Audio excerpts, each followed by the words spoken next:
Vestum on ollut kasvun aikana erittäin hyvä kumppani, on tukenut ja hakenut koko ajan erilaisia vaihtoehtoja, että miten kasvu saadaan mahdollisimman tehokkaasti vauhtiin. Bluesprint on 12 vuotta vanha erittäin moderni painotalo Ulvilassa. Alusta asti ollut ekologisuus meille todella tärkeää ja aina mietitty, että mitkä ne jutut voisi olla, millä tavalla voidaan olla ekologinen painotalo. Ollaan täällä Bluesprintin toimitiloissa Ulvilassa ja kuten näkyy, täällä on laitteita todella paljon ja laitteet pyörivät tuulivoiman avulla. Laitteita on paljon, niin se tarkoittaa, että tuotanto on todella monipuolista ja erilaisia tuotteita on valtavan paljon. Asiakkaita meillä on monenlaisia. On pieniä asiakkaita, on suuria asiakkaita. Tosiaan teollisuusyrityksiä löytyy, kaupan alan yrityksiä löytyy.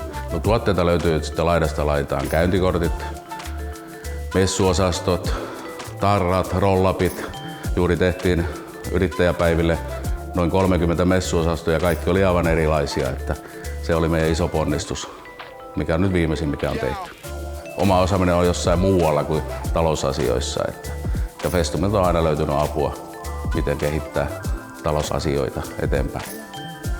Ollaan kasvattu voimakkaasti muutaman vuoden ajan ja Vestum on ollut mukana pienessä yrityksessä ja ollut mukana vähän suuremmassa yrityksessä ja ollaan koettu heidät todella hyväksi kumppaniksi kasvun matkalla.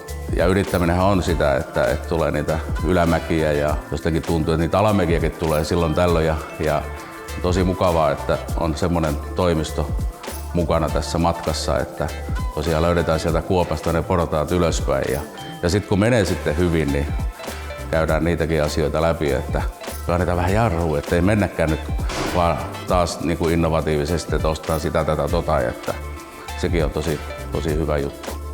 No, Vestumi sopii mun mielestä ihan kaikenlaisille organisaatioille. Tosiaan mekin on ollut pieni yritys ja ollaan nyt vähän isompi yritys ja homma on kyllä toiminut koko ajan ihan oikein hyvin.